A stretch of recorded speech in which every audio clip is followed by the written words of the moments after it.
Not only is it disappointing, but it also reminds you people that we hold in high esteem, people that we look at and we say, wow, this person is amazing, we've done this in his life.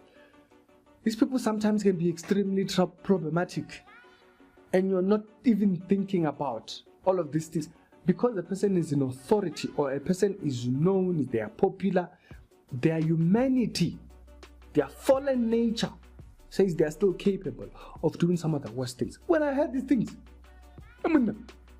he locked his wife inside the house, he gave her the bucket inside for like 2 weeks. What? He put a plastic on her, he tried to burn her. And he says, no, she burnt herself. Now, this story, I would have probably put it on the second channel, but I'm going to put it on the main channel because it's not exactly a church story, but the subject matter can be communicated to the first channel because of the status of the person I'm talking about. Now, there's a gentleman by the name of Rasendedza, and he's known, he's one of the big, he's like our version of Schwarzenegger. Limpopo, he's like our Schwarzenegger. Okay, we grew up looking up to this guy, like he was like there. He was like, you know, and the thing with Rasendedza is that he was popular during the period when Nigerian stories or Nigerian movies were very popular.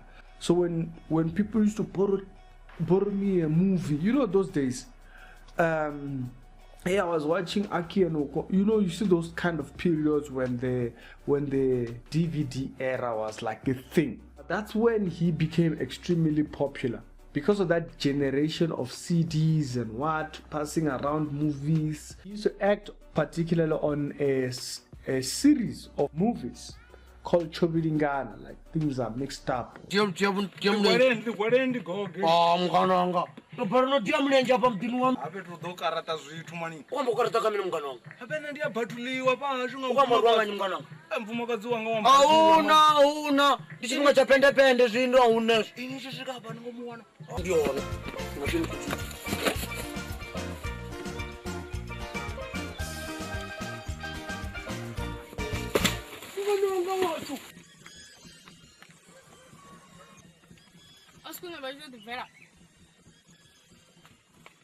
Huh?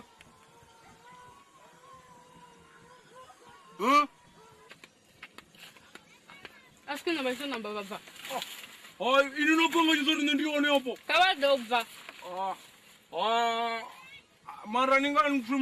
Same way people look up to pastors and so forth, and you just don't see anything like that happening to them or anything.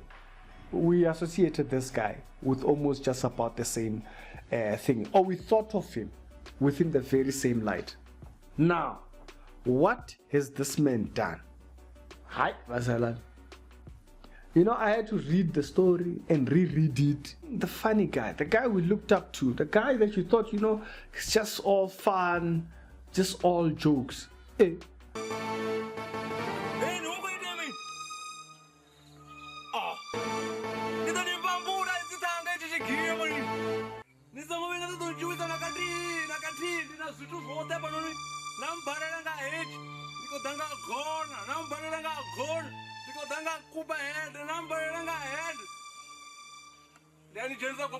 They say this guy beat up his wife so badly, it's labeled as attempted murder. That's how badly he beat her.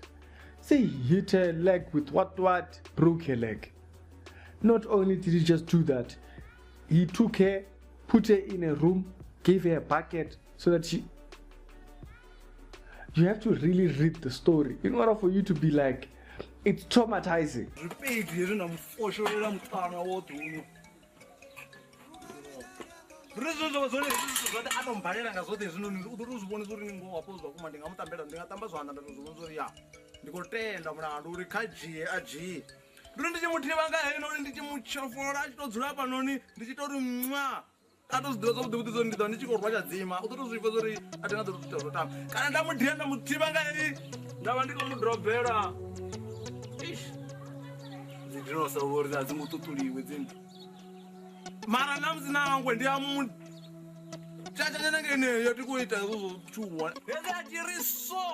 ndikori darwa zvirefu zvari pasi ndava ndomuindela zvavudhi ambhalela apo yamwala mudhi.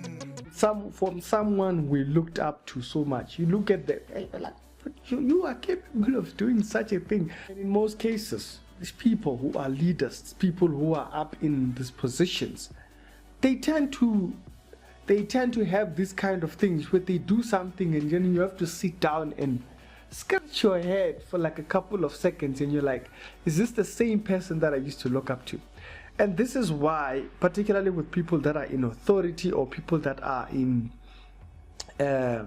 high positions, you have to bring you have to have the right perception on their humanity in order for you to reconcile the deeds that they did.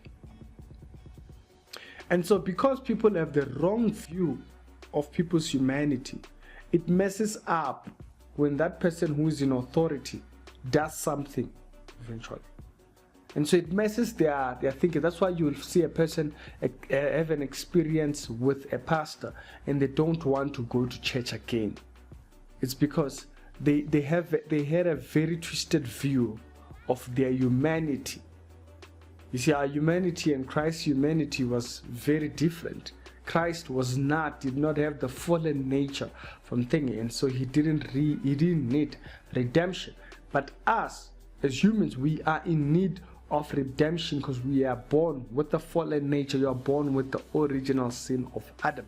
And so that perception of the humanity of the person being put in proper perspective, it's so key. Leaders, I mean, like Rasendedza is a leader as you would get in Limpopo.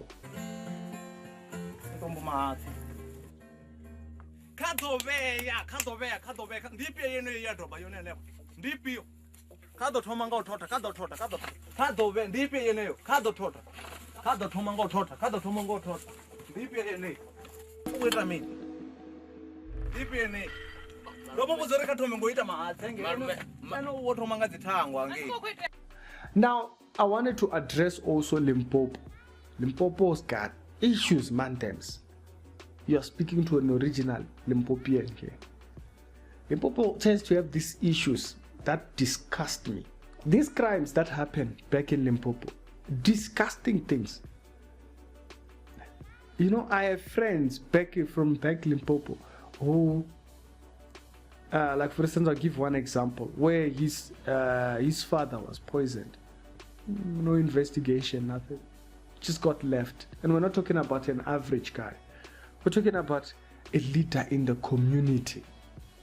Father was known. Was poisoned. Just like that. It was left alone. Never followed up. That happened years back.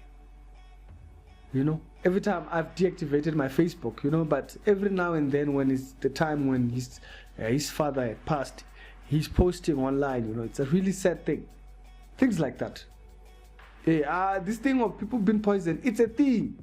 Especially back in my village, it's a thing. People just keep poisoning this one. You don't take, as a matter of fact, come to my village, you don't just take anything from someone's hand. I'm not badly speaking about my village. These are the realities of these places. Young lady died in a person's house, in this other guy's house. That guy was put in jail. I think he went to the police, they took him out. It wasn't followed up.